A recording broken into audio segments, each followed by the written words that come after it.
I suppose if a person just wants to talk, then it's best to not announce that you're telling a story. Telling a story does come with its own pressures and expectations, I suppose. After all, if you're just talking to a friend, then there's no more expectations than if you were talking into the wind. Words by themselves aren't expected to carry, aren't expected to stick. But if you announce you're telling a story, well then, there'd better be a point to it all, No one wants to sit and listen to someone ramble on and on and on with absolutely no end in sight. So, it's good to be mindful that when you tell someone that you're about to tell a story, that you have something to say. Telling someone that you're going to tell them a story is tantamount to asking them to stop what they're doing and pay attention.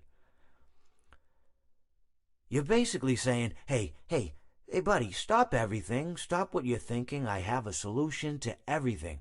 And, well, I didn't really have any story to tell. In hindsight, I probably just misspoke when I said that I had a story. I think it would have just been better to tell Orville that I wanted to tell him something rather than tell him that I had a story. But, even then, it might have put too much importance on the whole thing.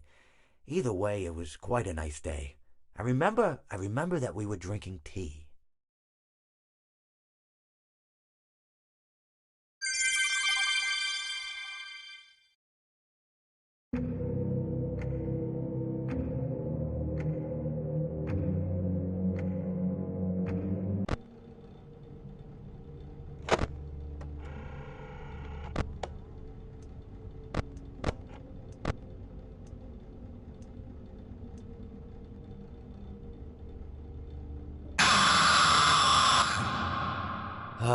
It seems that you have met your end. What a pity. I don't feel too bad about it, though. After all, if it weren't me, it would have just been one of the others, I guess. I'm honestly just glad to be out of those air ducts. It's not easy for a hippopotamus to fit up there, and not easy to get down either, and not as young as I used to be, as you can see. I used to be able to do all sorts of things. You're young, you're vibrant, you have that sort of pep in your step. It reminds me of a conversation I was having with one of my good friends, Orville. We were having a nice picnic one day. I believe it was summer. No, perhaps it was... Was it the fall? Yes. It was the fall because the leaves had turned already. But I said to Orville, I says, Orville, I have a story to tell you. And Orville looked at me, kind of odd and said, what's it about? I said to him, not every story has to be about something, Orville. Sometimes a person just wants to talk. Why does everything have to be a story? I said to him. He just looked at me and he said, well, you said you had a story. And, he was quite right. I did, in fact. I told him I had a story. I suppose if a person just wants to talk, then it's best to not announce that you're telling a story. Telling a story does come with its own pressures and expectations, I suppose. After all, if you're just talking to a friend, then there's no more expectations than if you were talking into the wind. Words by themselves aren't expected to carry, aren't expected to stick. But if you announce you're telling a story, well then, there'd better be a point to it all, No one wants to sit and listen to someone ramble on and on and on with absolutely no end in sight. So, it's good to be mindful that when you tell someone that you're about to tell a story, that you have something to say. Telling someone that you're going to tell them a story is tantamount to asking them to stop what they're doing and pay attention. You're basically saying, hey, buddy, stop everything. Stop what you're thinking. I have a solution to everything. And, well, I didn't really have any story to tell. In hindsight, I probably just misspoke when I said that I had a story. I think it would have just been better to tell Orville that I wanted to tell him something rather than tell him that I had a story. But, even then, it might have put too much importance on the whole thing. Either way, it was quite a nice day. I remember tea.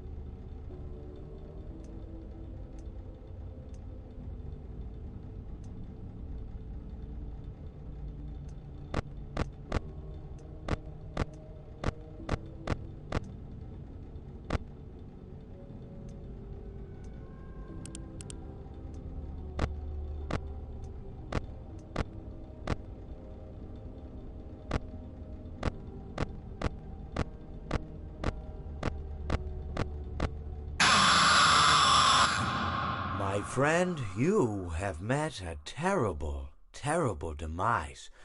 But, I don't feel too bad about it. After all, if it weren't from me, it would have just been from someone else, you know? I guess what I'm trying to say is life goes on. For everyone else, life goes on, not for you. You're dead.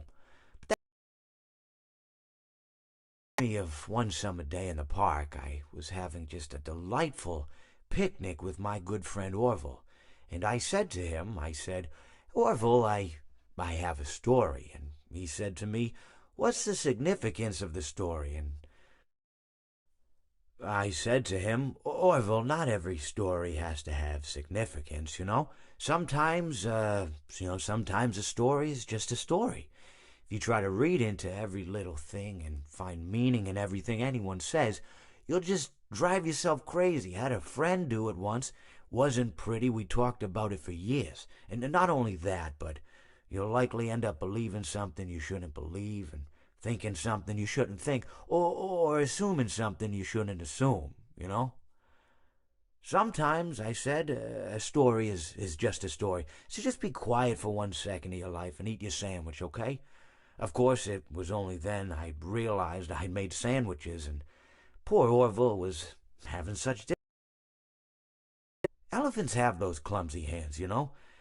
Actually, I suppose that's the problem. They don't have hands at all, do they?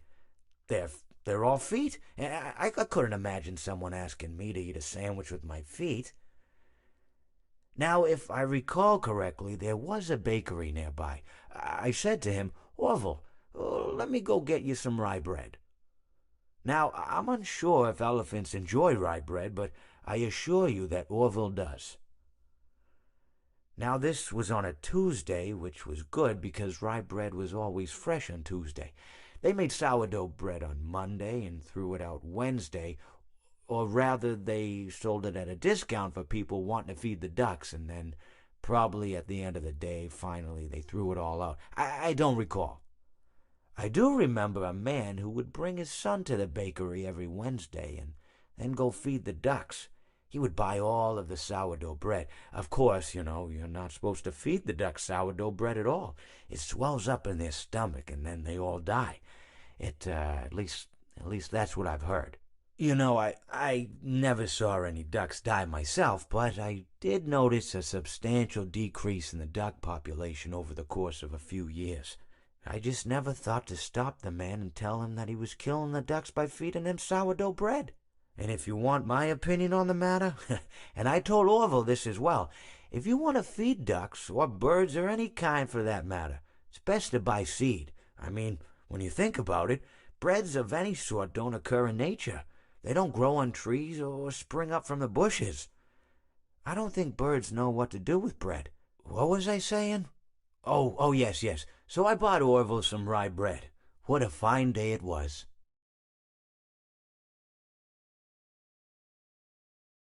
He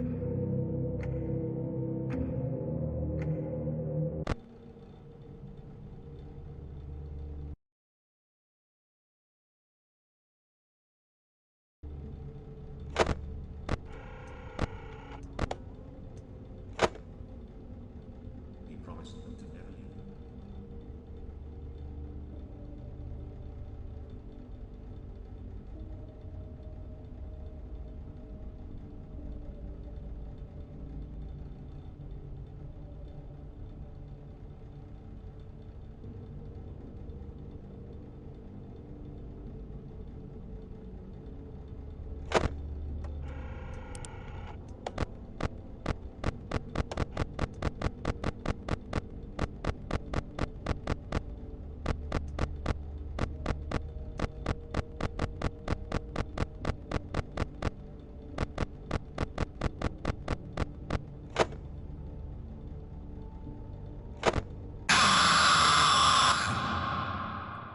It seems that you have met a horrible demise, my friend. But, these things happen in life. Life goes on. Not for you, obviously. You're dead. But it reminds me of a time I was having a conversation with my friend Orville. we were, where were we? I think we were by the river. We were sitting by the river and watching the fish leap over the falls.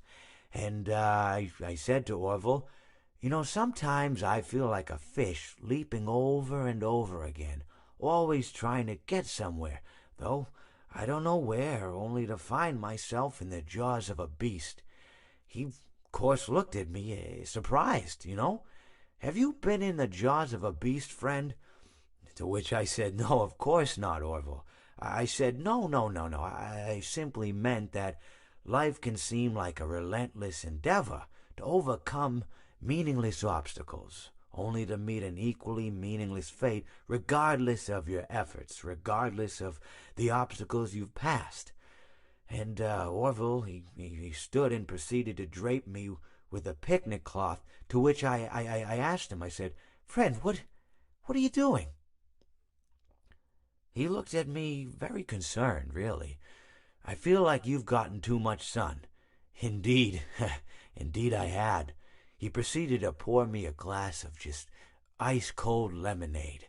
Ooh, you ever mix it with iced tea? You do like a little half lemonade, half... Ooh, it's so... You should try it some... Well, you can't because you're dead. But anyways, so you may be asking yourself, how did I go from sitting by the falls and drinking lemonade to being wedged in the air duct? Not only with Orville, but with an entire assortment of fruity-colored friends. Well, there's really no good answer to that, but perhaps I met a demise of my own at some point, and this is my afterlife or my dream, whatever it might mean. I honestly don't know. Or maybe it doesn't mean anything at all. Maybe it doesn't mean anything at all.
He promised not to never leave. Uh-oh, how unfortunate. Uh-oh, how unfortunate. I know how much you like to fight, so I'll add a new problem to your night.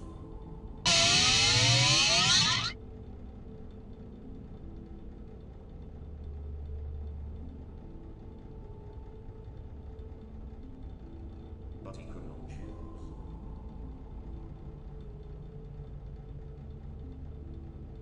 He pieced the remains together.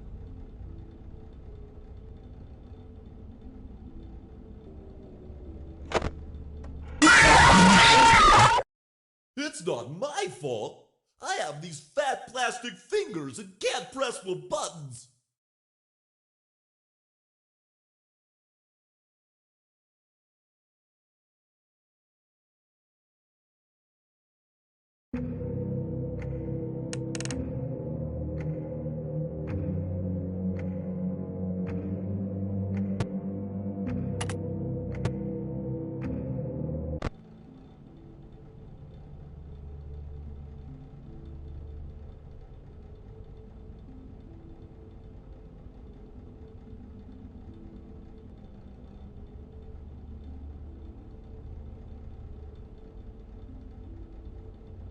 will tell you a story.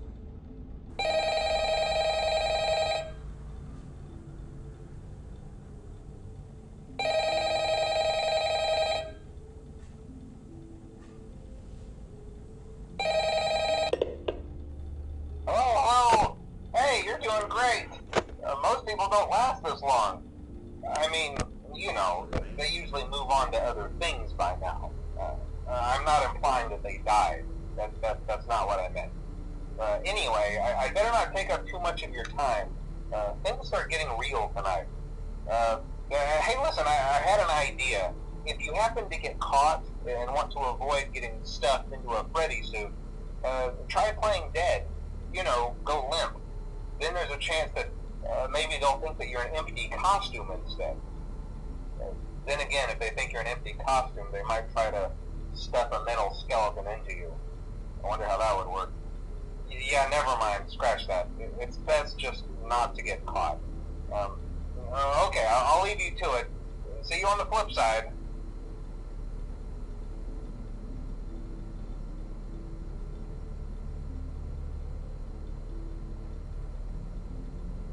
He promised to never leave.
He promised to never leave.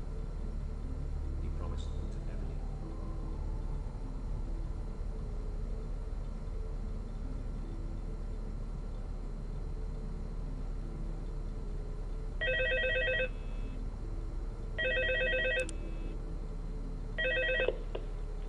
Hello? Hello and welcome to your new summer job at the new and improved Freddy Fazbear's Pizza. I'm here to talk you through some of the things you can expect to see during your first week here and to help you get started down this new and exciting career path. Now, I want you to forget anything you may have heard about the old location, you know. Some people still have a somewhat negative impression of the company. That old restaurant was kind of left to rot for quite a while, but I want to reassure you, Fazbear Entertainment is committed to family fun and above all, safety. They've spent a small fortune on these new animatronics.